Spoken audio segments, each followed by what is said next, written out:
A paz do Senhor, amada igreja, irmão e irmã, sejam bem-vindos a mais um culto da série Falando de Deus. E na sequência dos estudos com o tema principal, o alimento de Deus, ministraremos hoje o oitavo culto da série e o episódio de hoje será Sacrifício de Tolo. Se você perdeu algum dos cultos passados, algum dos episódios passados, basta você acessar o canal do Ministério Folha em Branco lá no YouTube e assistir, e você será grandemente alimentado em nome de Jesus. Eu quero fazer uma introdução contando um pouquinho da história da humanidade e dos sacrifícios de tolo. Se nós buscarmos na história as atrocidades que o homem tinha em praticar o sacrifício humano em rituais religiosos, vamos perceber que parece que o mundo não aprende nada com o seu passado. Vemos a história se repetindo. Aí você deve se perguntar, como assim? Onde ainda estamos vendo sacrifícios humanos em rituais religiosos ou algo parecido? Eu vou te dar alguns exemplos. Em setembro agora, 2022, recente, uma mulher iraniana de 22 anos, ela foi presa e morta pela polícia com golpes na cabeça. Por quê? Por usar o véu incorretamente. Ela não estava usando aquele véu que cobre a cabeça delas de forma correta. Por causa dessa situação, ela foi morta. Olha o absurdo. O Estado Islâmico, que estava pregando terror em vários países do Oriente Médio, matava os seus prisioneiros em nome de Alá, cortando-lhe a garganta. Olha que absurdo. A Rússia pratica hoje uma carnificina na Ucrânia em nome de uma pessoa, através do ideal de um homem. Então o sacrifício humano, ele era muito praticado na antiguidade, sim, quando as pessoas sacrificavam outras em rituais para agradar os seus deuses, seus falsos deuses ou uma força espiritual. E existem várias histórias de civilizações que faziam essa prática. Eu quero listar 7 delas, só para você ter um pouquinho de conhecimento de como o homem, e em que ponto que o homem pode chegar, nas suas loucuras. A civilização maia, durante a era pré-colombiana, os maias acreditavam firmemente no poder nutritivo do sangue humano, que poderia repor as divindades. Olha que absurdo. E os maias realizavam seus sacrifícios cerimoniais por decapitação ou pela extração do coração do ser humano. Que coisa louca. Os astecas, a civilização asteca, também pré-colombiana, também fazia sacrifícios humanos, e o ritual, a vítima é levada ao topo de um monte, em seguida colocada em uma laje de pedra que era fechada por 4 paredes, e ela era cortada por um sacerdote com uma faca feita de pedra. Só coisas malucas. O coração era removido e colocado em uma tigela, que era colocado em uma estátua do deus que estava sendo honrado. Os incas, o ritual dos incas, do sacrifício humano, os incas, era cruel porque eles sacrificavam crianças nos eventos que consideravam importantes, tais como a morte do imperador ou durante o período de fome. E o imperador iria se encontrar com as crianças que eram limpas, engordadas, parece coisa de gado, né? Drogadas com folhas de coca, vestidas com roupas e joias, e antes do seu ritual de morte. E a criança ainda tomava uma bebida para minimizar a dor e terem mais resistência. Assim eram mortas por estrangulamento ou com golpes na cabeça. Absurdo. Cartago. Os cártagos eram notados por seus rituais de sacrifício também com crianças. Alguns historiadores afirmam que o sacrifício de crianças aos deuses Baal Ramon foi frequente, considerando um grande número de restos mortais que foram encontrados na cidade de Cartago, quando foi feita as escavações. Na China, os crânios de 80 mulheres jovens sacrificadas 4.000 anos atrás foram descobertas em local da cidade de Pedra Neolítica, na norte da província. E os corpos, eles eram de mulheres, e eles haviam lá vários crânios que evidenciavam que elas foram mortas pelo fogo, foram queimadas vivas. Na Índia, os indianos têm histórias de sacrifícios humanos há mais de 450 anos. E a sociedade secreta na Índia estrangulava mais de 30.000 pessoas nativas com sacrifícios ao seu deus Kali. mãe das trevas. Tem que ser da treva mesmo. Para fazer um troço desse, só pode ser das trevas. E os africanos, que é um país que tem muita, né, receitas religiosas, os rituais africanos e ideias espirituais sobre o albismo. Eles pegavam pessoas que tinham esse problema de albismo e levavam para assassinato brutal e ataques a mulheres, a homens, crianças que eram acusados de feitiçaria. Os albinos eram usados e perseguidos, né, onde curandeiros tinham promovido uma grande crença sobre essas pessoas, que seus corpos tinham propriedades mágicas, e isso causou a morte de muitos albinos. Olha que coisa mais absurda. E concluindo, né, os sacrifícios em vão, sacrifícios de tolo, povos em que a maioria nem existe mais hoje, morreram junto com as pessoas que foram sacrificadas, morreram junto com as suas crenças, com seus ídolos, com seus falsos deuses. Homens que se esquecem de que eles não vivem para sempre, se acham deuses, mas não são. Buscam outros falsos deuses, se alimentam do pecado, alimento estragado, contaminado, se envenenam com seus atos, cavam para si as suas próprias covas. Esquecem que somente o alimento de Deus é que vai nos fazer viver e trazer alegria. E para refletir nesse tema, sacrifício de tolo, eu quero convidar você, igreja, a abrir sua Bíblia, se assim você puder, em 1 Coríntios 8. 1 Coríntios 8, do versículo 1 ao versículo 13. 1 Coríntios 8, versículo 1, versículo 13. Hoje deu uma esfriadinha, tá um gelinho danado, né? Mas vamos lá. Diz assim no versículo 1: Com respeito aos alimentos sacrificados aos ídolos, sabemos que todos temos conhecimento. O conhecimento traz orgulho, mas o amor edifica. Quem pensa conhecer alguma coisa ainda não conhece como deveria. Mas quem ama a Deus, este é conhecido por Deus. Portanto, em relação ao alimento sacrificado aos ídolos, sabemos que o ídolo não significa nada no mundo e que só existe um Deus. Pois mesmo que haja os chamados deuses, quer no céu, quer na terra, como de fato há muitos deuses, deuses com letra minúscula, e muitos senhores, para nós, porém, há um único Deus, o Pai, de quem vêm todas as coisas e para quem vivemos, e um só Senhor, Jesus Cristo, por meio de quem vieram todas as coisas e por meio de quem vivemos. Contudo, nem todos têm esse conhecimento. Alguns ainda, habituados com os ídolos, comem esse alimento como se fosse um sacrifício idólatra. E como a consciência deles é fraca, este fica contaminada. A comida, porém, não nos torna aceitáveis diante de Deus. Não seremos piores se não comermos, nem melhores se comermos. Contudo, tenham cuidado para que o exercício da liberdade de vocês não se torne uma pedra de tropeço para os fracos. Pois se alguém tem a consciência fraca, vir você com quem tem conhecimento comer no templo de ídolos, não será induzido a comer do que foi sacrificado a ídolos? Assim, esse irmão fraco, por quem Cristo morreu, é destruído por causa do conhecimento que vocês têm. Quando você peca contra o seu irmão dessa maneira, ferindo a consciência fraca deles, peca contra Cristo. Portanto, se aquilo que eu como leva um irmão a pecar, nunca mais comerei carne, para não fazer meu irmão tropeçar. Amém e amém. Até o versículo 13 dessa palavra. Amém.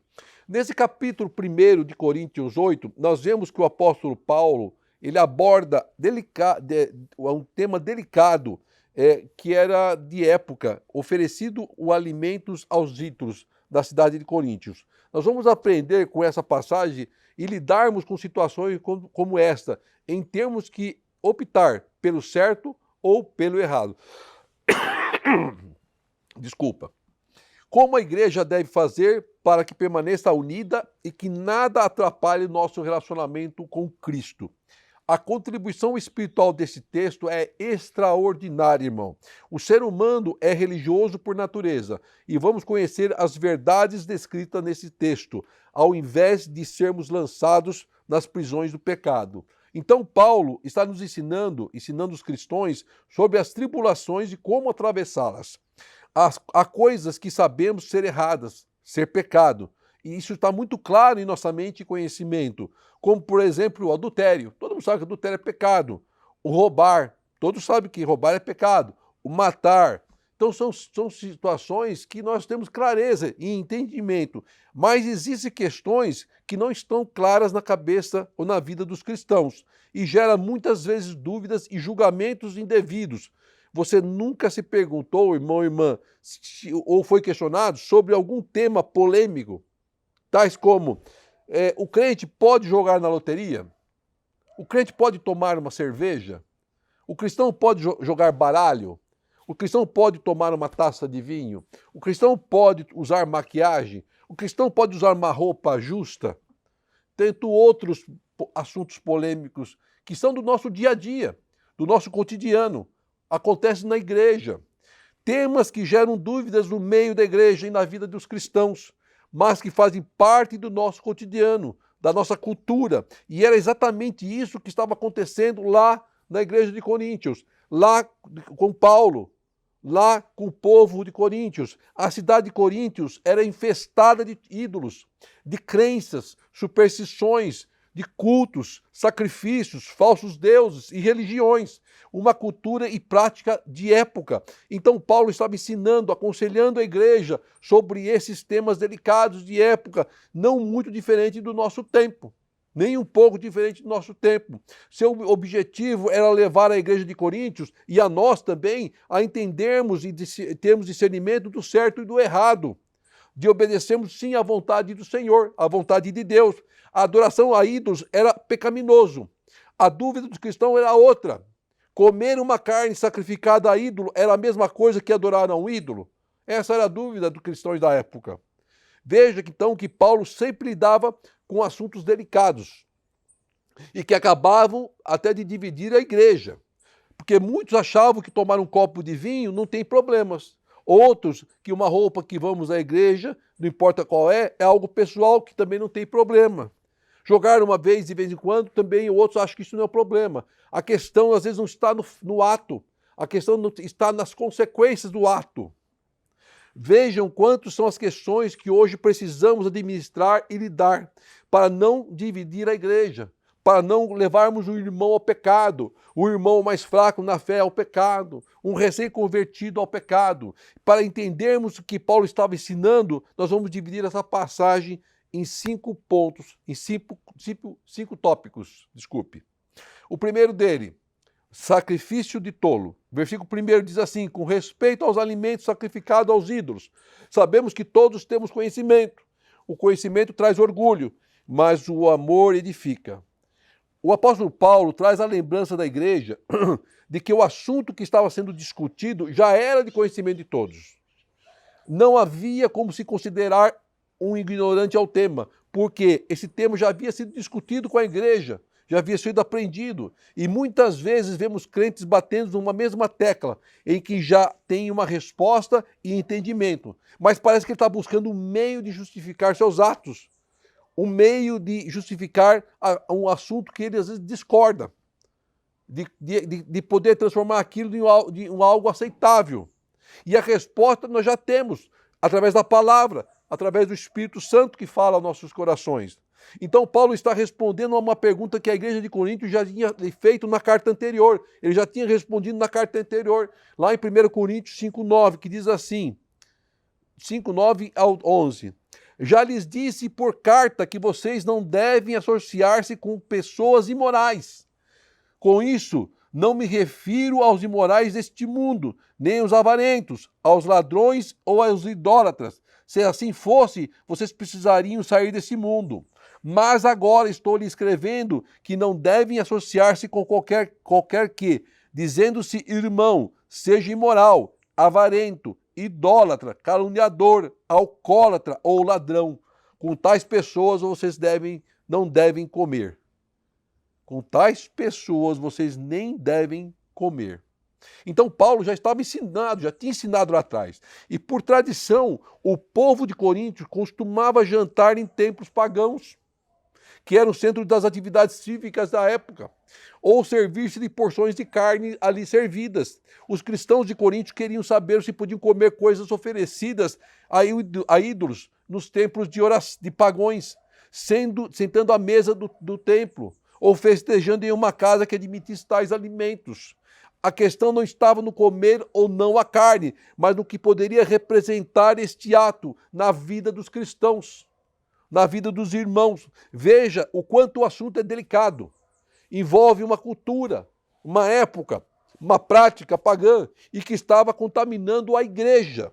E o povo cristão, principalmente o novo convertido, continuava com seus laços de amizades e práticas com os ímpios, com o mundo. De certa forma, ele queria manter suas práticas pagãs, não queria abandonar seus costumes. E nós vemos isso acontecer hoje, irmão e irmã.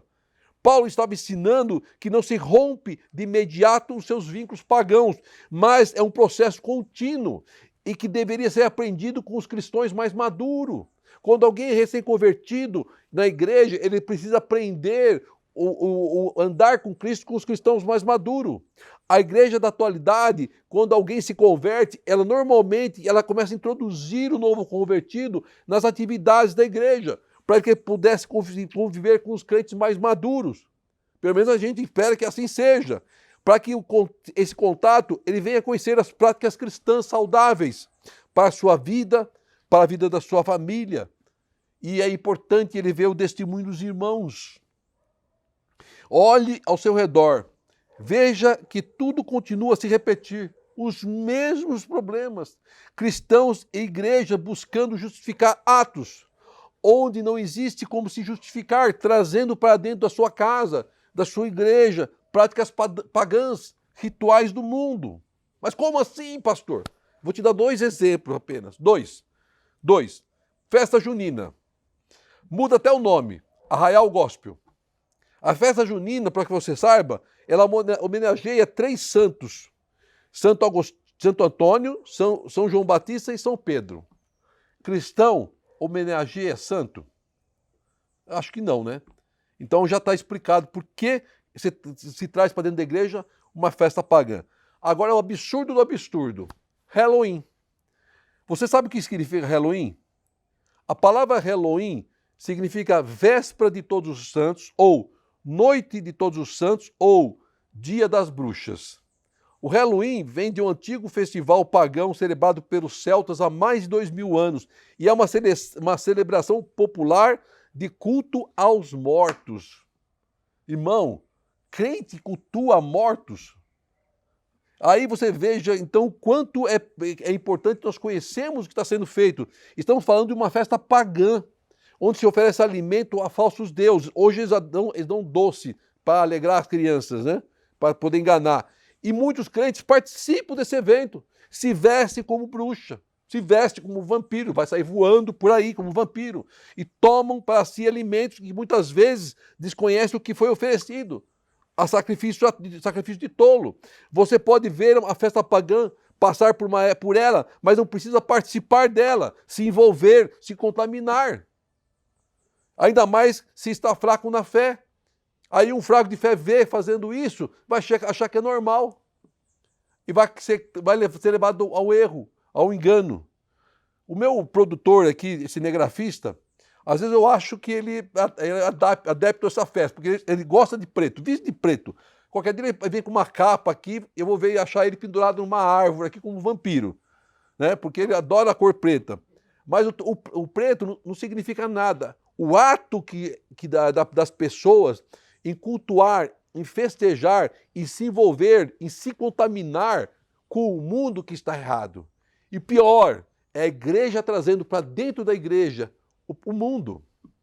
Em vez da igreja ir para o mundo, é o mundo que está vindo para a igreja. Segundo ponto, somos todos conhecidos por Deus. Versículo 2 e 3 diz assim: quem pensa conhecer alguma coisa, ainda não conhece como deveria, mas quem ama a Deus, este é conhecido por Deus. Então, Paulo oferece 2 princípios. Primeiro, o muito conhecer ou conhecimento torna as pessoas arrogantes. Acham que conhece tudo, só que não. Esquece que somente o amor é capaz de nos edificar. E o segundo ponto, não somos aprovados por Deus por nosso conhecimento. Pelo contrário, o cristão é conhecido por Deus por seu amor para com Ele. Nós carecemos da misericórdia de Deus. Em outras palavras, Paulo está dizendo assim, nenhum cristão deve se achar que tudo conhece, ou que seu conhecimento, que não é importante, se torne um motivo de arrogância, de um obstáculo ao seu crescimento espiritual. Cristo nos ensinou a humildade e o amor ao próximo. É isso que Paulo está dizendo. Aí no terceiro ponto, não há outros deuses, do versículo 4 ao versículo 6. Portanto, em relação ao alimento e sacrifício aos ídolos, sabemos que o ídolo não significa nada no mundo e que só existe um Deus, o Senhor Jesus. Pois mesmo que haja os chamados deuses, letra minúscula, quer no céu, quer na terra, como de fato há muitos deuses e muitos senhores, para nós cristãos, porém há um único Deus, o Pai, de quem vêm todas as coisas, e para quem vivemos, e um só Senhor, Jesus Cristo, por meio de quem vieram todas as coisas, e por meio de quem vivemos. Então Paulo está dizendo aos cristãos que temos direito de comer qualquer coisa, o que quisermos. Temos essa liberdade de escolha, mas nem tudo convém. Nem tudo convém. 1 Coríntios 6,12. Tudo me é permitido, mas nem tudo convém. Tudo me é permitido, mas eu não deixarei que nada me domine. Tudo convém, mas tudo é permitido, mas nem tudo convém. Porém, nem tudo convém, como de participar de festas pagãs, de alimentos que foram ofertados em sacrifício de ídolos, de se envolver com falsos deuses, de se envolver em rodas de escarnecedores. Paulo dizia, em outras palavras, não escandalize o seu irmão mais fraco, igreja. Se afaste do alimento oferecido a falsos deuses, para não escandalizar o novo convertido. Melhor é se abster de comer carne, é o que ele estava dizendo à igreja de Coríntios. Paulo deixava claro que os ídolos, os falsos deuses, não existem, nada podem fazer, não ouvem, não falam, e só existe um Deus, nosso Senhor. Só um Deus. Não seja pedra de tropeço ao novo convertido. Não seja pedra de tropeço ao seu irmão. Se afaste das práticas do mundo, se mantenha firme na fé. É o que Paulo está dizendo. Eu quero falar do testemunho do pastor Hernandes Dias Lopes, estava ouvindo um culto dele, e ele estava falando que ele costumava visitar os irmãos, aqueles crentes maduros, né, já conhecedores da palavra, e normalmente eles ofereciam, né, no jantar, numa convivência, uma taça de vinho. Ele não via aquilo como problema, como eu também acho que não é um problema, mas ele tomava lá uma taça de vinho com os irmãos. E ninguém se embriagava, né? Porque o crente não se embriaga, mas ele apreciava, e isso era normal nas suas visitas, acontecia. Só que em determinado tempo ele percebeu que essa prática poderia um dia escandalizar. Como assim? Algum irmão, ou o irmão mais fraco na fé, poderia ver isso acontecendo e propagar aquela informação de uma forma distorcida e ruim. E para evitar que isso pudesse acontecer, ele sabiamente resolve não mais tomar uma taça de vinho, porque não lhe faria falta e não lhe fez falta. E ele se sentiu muito bem. Ele não estava fazendo nada de errado, mas ele agiu com sabedoria, evitando carregar em suas mãos a queda de um recém-convertido, do irmão mais fraco. Havia uma divisão dentro da igreja, de que concordavam em comer carne e oferecida a outro Deus, e outros não concordavam. Era o que o Hernandes estava dizendo. Poderia haver uma divisão dentro da igreja. Uns concordavam que uma taça de vinho não era problema, mas poderia haver uma outra ala que não concordasse. Então, para evitar uma confrontação, uma divisão, ele optou em não mais tomar uma taça de vinho. Paulo estava dizendo a mesma coisa para os cristãos da época. O comer a carne em si não era um problema, mas poderia escandalizar, poderia levar um irmão mais fraco à queda. Quarto ponto, a consciência contaminada. Perdão, a consciência contamina. Versículo 7. Contudo, nem todos têm conhecimento. Alguns ainda habituados com os ídolos comem esse alimento como se fosse um sacrifício idólatra. E como a consciência deles é fraca, esta fica contaminada. A comida, porém, não nos torna aceitáveis diante de Deus. Não seremos piores se não comermos, nem melhores se comermos. Então Paulo está ensinando o seguinte: para os cristãos que sabiam que os ídolos nada são ou nada significavam, comer ou não mudaria nada na vida deles. Mas havia uma questão a ser considerada. os seus testemunhos. Como afetaria a vida dos fracos na fé? Como seu ato contaminaria a um irmão? Como essa atitude poderia levar à queda do irmão? Essa era a questão. O comer o alimento oferecido em sacrifício não torna ninguém mais ou menos aceitável a Deus, mas poderia levar ao irmão mais fraco na queda, mais fraco na fé, à queda. O simples ato de comer esse alimento oferecido em sacrifício de tolo poderia gerar terríveis consequências. A teologia de Coríntios estava correta. Presta atenção, a teologia de Coríntios estava correta. O problema é que não estavam associando a teologia com as atitudes. Paulo elogia o conhecimento dos cristãos fortes, mas não as suas atitudes. Soberbos no saber, arrogantes, cheios de si. Paulo continua a enfatizar essa questão dos mais fracos nos versículos seguintes. Veja que a preocupação de Paulo era para o recém-convertido, os mais fracos na fé. Aí no versículo 5, no versículo seguinte diz assim, né, que é o tema, não confunda os fracos, diz assim, versículo 9, contudo, tenham cuidado para que o exercício da liberdade de vocês não se torne uma pedra de tropeço para os fracos, viu? Versículo 10, pois se alguém que tem consciência fraca vir você que tem conhecimento comer no templo de ídolos, não será induzido a comer do que foi sacrificado a ídolos? Claro que será. Assim, esse irmão fraco, por quem Cristo morreu, é destruído por causa do conhecimento que você tem. Olha que perigo. Versículo 12. Quando você peca contra o seu irmão dessa maneira, ferindo a consciência fraca deles, peca contra Cristo. Portanto, se aquilo que eu como leva o irmão a pecar, nunca mais comerei carne, para não fazer meu irmão tropeçar. Paulo está dizendo algo forte, muito poderoso, o testemunho que vamos dar para nossos irmãos em Cristo. Muitos ainda se alimentam de leite, são fracos na fé, são presas fáceis do inimigo, do diabo. Se o irmão fraco ver um cristão vivido, sábio, jantando em um templo pagão ou na roda de escarnecedores, ele poderá ter a mesma atitude e por ele ser fraco, ele poderá cair, ele poderá pecar. Achar que isso é normal, não tem nenhum problema, ou ser levado a um erro, ou abalar sua fé, ou tornar uma presa fácil para o mundo. Esse é o grande risco. A nossa sabedoria como cristão, igreja, maduros, fortalece e protege aos novos convertidos, aos novos crentes, principalmente em ambientes pagãos, principalmente no mundo, principalmente no meio dos ímpios, porque nós não temos como fugir a isso. Nós estamos no mundo, mas nós não somos do mundo. Não vivemos em uma redoma, não somos isolados do mundo e de tudo, de todos. Nós vivemos no mundo, convivemos dia a dia com o ímpio, com as suas sujeiras, com as suas práticas pagãs, mas nós temos que ser sábios, não nos contaminarmos com ela.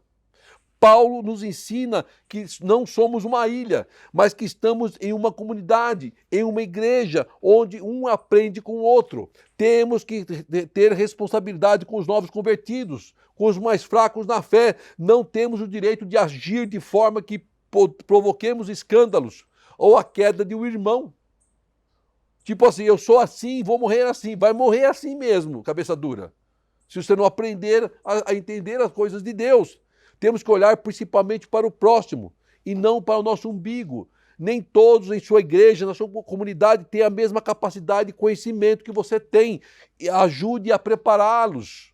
É o nosso papel. Nem tudo que você ache certo e que não te contamina pode ter a mesma reação em um irmão seu. Pode ter uma reação diferente. Pode contaminá-lo.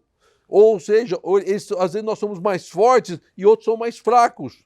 Aquilo que para você não é tropeço, pode ser tropeço para o irmão. Aquilo que não escandaliza você, pode escandalizar seu irmão. Aquilo que não te contamina, pode contaminar teu irmão. A ética cristã não é somente pelo conhecimento, mas é regida pelo amor que você tem pelo seu irmão.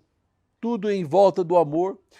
Os cristãos da igreja de Coríntios estavam preocupados com o alimento para o corpo.